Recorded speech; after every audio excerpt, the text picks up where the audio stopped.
très heureux de vous avoir à mes côtés pour cette séquence que vous avez accepté d'animer en représentation d'une belle entreprise qui vous emploie depuis quelques temps, Etoline, qu'on connaît tous ici. Bonsoir Monsieur Humbert, il est là quelque part. Il paraît que vous êtes le meilleur élément de cette entreprise. Pourquoi il dit ça, monsieur? Demandez-lui.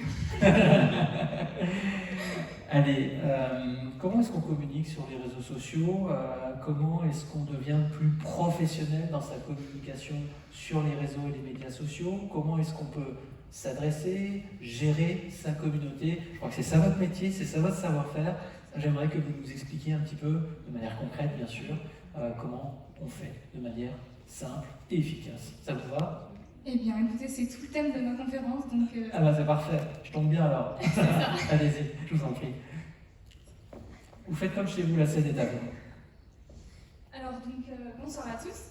On va parler un petit peu des réseaux sociaux, donc avec la problématique qui est la suivante, donc comment communiquer sur les réseaux sociaux de manière professionnelle. Alors tout d'abord, en quelques chiffres, il y a 4,66 milliards d'internautes dans le monde, et donc 4,2 millions d'utilisateurs des réseaux sociaux, et on passe en moyenne 6,54 heures sur les réseaux sociaux.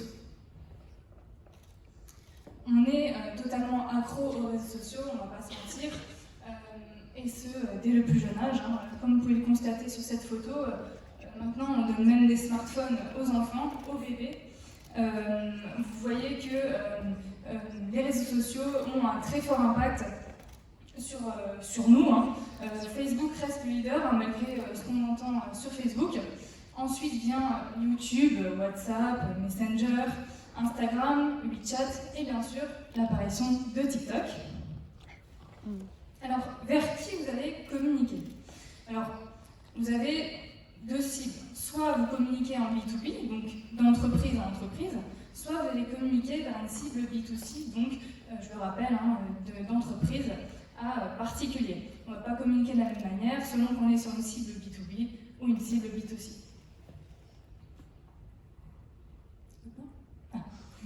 Ensuite, ce que vous allez faire, c'est, avant tout de faire un post, c'est vous poser la question de savoir quelle est votre cible. Est-ce que ça va être vous allez être sur une cible plutôt jeune? À ce moment-là, on va plus communiquer sur Snapchat et TikTok. Si vous êtes plus sur une cible jeunes adultes, on va plus communiquer sur du Instagram ou du Twitter. Et sur une cible plus parents adultes, plus sur du Facebook ou du Pinterest. Alors, quel type de post vous allez publier? Alors, il en existe plein, hein, dont l'infographie, l'image, le live, la vidéo, storytelling, podcast, les tips, astuces, jeux concours. Moi, je voudrais accentuer sur la vidéo, parce que la vidéo, c'est vraiment un format qui est captivant, qui vient humaniser la relation que vous avez avec vos clients. Et puis, c'est un format qui est facile à retenir, contrairement à un format écrit, par exemple. C'est de plus en plus utilisé par les entreprises. Donc le but, c'est vraiment de varier vos contenus, d'adapter vos contenus au mobile, parce que sachez qu'il y a 66,6% de la population qui est sur mobile, donc pensez vraiment à adapter vos contenus, et soyez bien sûr créatifs. Alors là, c'est un exemple du coup de post vraiment à éviter sur les réseaux sociaux. Donc là, on peut le constater, hein, c'est vraiment des visuels à bannir, on va dire ça comme ça. On évite tout ce qui est les effets sur les photos pixelisées, les photos sombres, et surtout, on évite à tout prix les captures d'écran. Oui, ça c'était un vrai post sur Facebook. Vous voyez tout l'intérieur en fait du téléphone du client, donc ça, on évite. On privilégie plutôt des visuels un petit peu plus modernes, faits à partir du logiciel Canva par exemple, hein, entre autres. Et puis un petit peu plus harmonieux, qui mettent plus en valeur vos produits. Alors, quel contenu vous allez pouvoir rédiger? Alors, comme je vous le disais tout à l'heure, selon qu'on soit sur une cible B2B ou B2C, on ne va pas communiquer de la même manière. Donc, faites vraiment attention au langage que vous utilisez. Pareil pour les réseaux sociaux, on ne va pas communiquer de la même manière si on est sur LinkedIn et si on est sur Instagram, par exemple. Ensuite, dans vos posts, utilisez les hashtags pour que les internautes puissent vous rechercher plus facilement. Pareil pour les mentions, mentionnez vos partenaires, ça vous fait toujours plus de visibilité. Et bien sûr, essayez d'y ajouter des emojis, ça favorise, disons que ça va venir humaniser un petit peu vos discours, vous allez être plus, comment dire, votre discours aura un petit peu plus de... d'impact, oui voilà c'est ça, merci.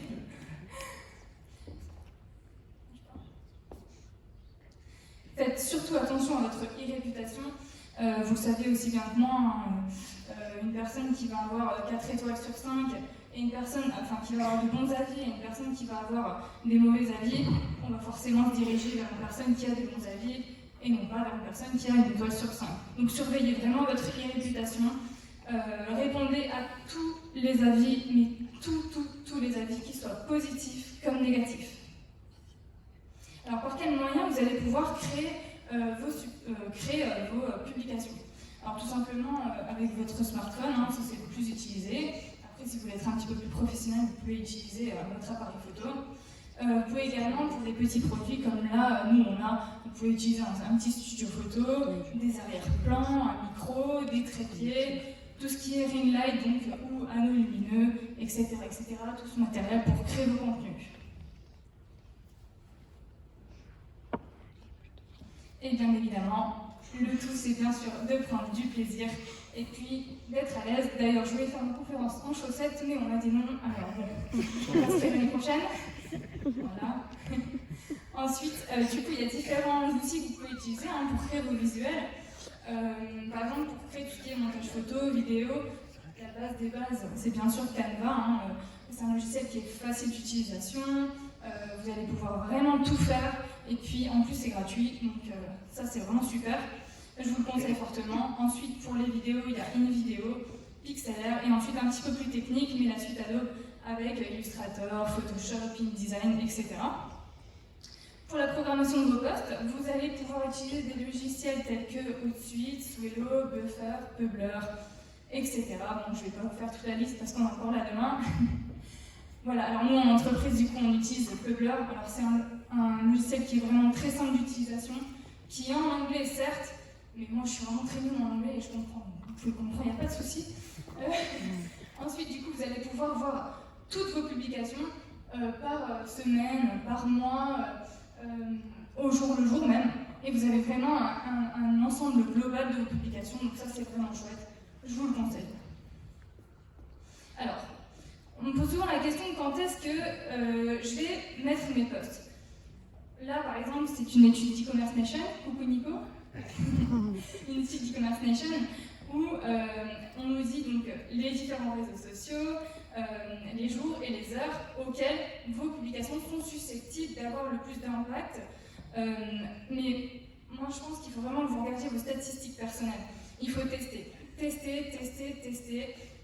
plusieurs créneaux et puis regardez vos statistiques et en fonction de ça, eh bien, publiez vos posts. Pensez toujours à votre objectif. Quel est votre objectif quand vous voulez publier sur vos réseaux? Est-ce que c'est de vous faire connaître? Si c'est de vous faire connaître, on va plus utiliser un réseau tel que Instagram, Pinterest, Facebook, LinkedIn par exemple. Si le but c'est de renforcer la relation avec votre client, on va plutôt utiliser Twitter ou Facebook. Si c'est de vendre vos produits, évidemment, et d'attirer du trafic sur votre site web, là on va plus utiliser Instagram, Pinterest, Facebook.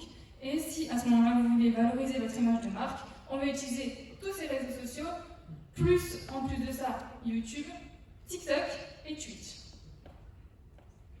TikTok, justement, on en parlait. TikTok, il met vraiment un pied dans le e-commerce, ou du moins le social commerce, comme on l'appelle.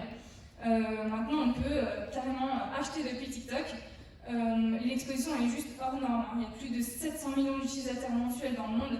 Et en plus, depuis l'apparition de la crise sanitaire, il y a eu un nombre de téléchargements de l'application TikTok qui a juste explosé. Donc moi j'ai une question à me poser, c'est et si vous devriez vous lancer sur TikTok, est-ce que vous le feriez? À vous de réfléchir. Mais je pense qu'il y a vraiment quelque chose à gratter derrière. Alors quels sont les avantages du coup de publier sur les réseaux sociaux? Eh bien, on va communiquer autrement, on va toucher une cible plus large, une audience vraiment plus large, et toucher beaucoup plus de personnes. Vous allez pouvoir améliorer votre référencement SEO, avoir une relation qui est vraiment plus directe avec vos clients, mieux les connaître, et bien sûr bénéficier d'outils de ciblage qui sont vraiment très puissants. Et comme ça, vous allez vraiment, encore une fois, je le répète, mais vraiment mieux connaître les besoins de votre client. Je terminerai par cette phrase de Charles Darwin qui nous dit que les espèces qui survivent ne sont pas les plus intelligentes ni les plus fortes, mais bien celles capables de s'adapter.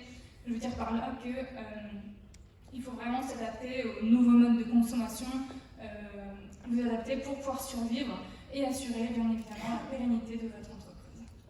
Je vous remercie.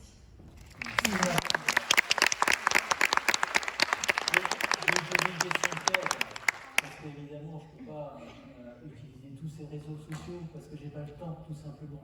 Si j'en ai un à choisir, je suis commerçant à Metz, voilà, comme notre interlocutrice précédente, je choisis quoi? Moi, je choisirais du Facebook ou du Instagram. Il m'en faut quand même deux. Elle en met toujours deux pour oui, avec la qualité graphique, c'est ça. Qualité photo, là vous avez insisté, je pense que le message, s'il y a un message à retenir, c'est la qualité de l'image. C'est ça. Il faut travailler, soigner son produit, et adapter les contenus mobiles. On veut donner de son produit. Facebook, Instagram, ça c'est la base de la base. Tout le monde ce soir doit partir avec cette idée. Oui. On est clair? On est clair. Vous prenez la responsabilité. Oui. Merci beaucoup Marine, c'était super. Merci beaucoup. Merci.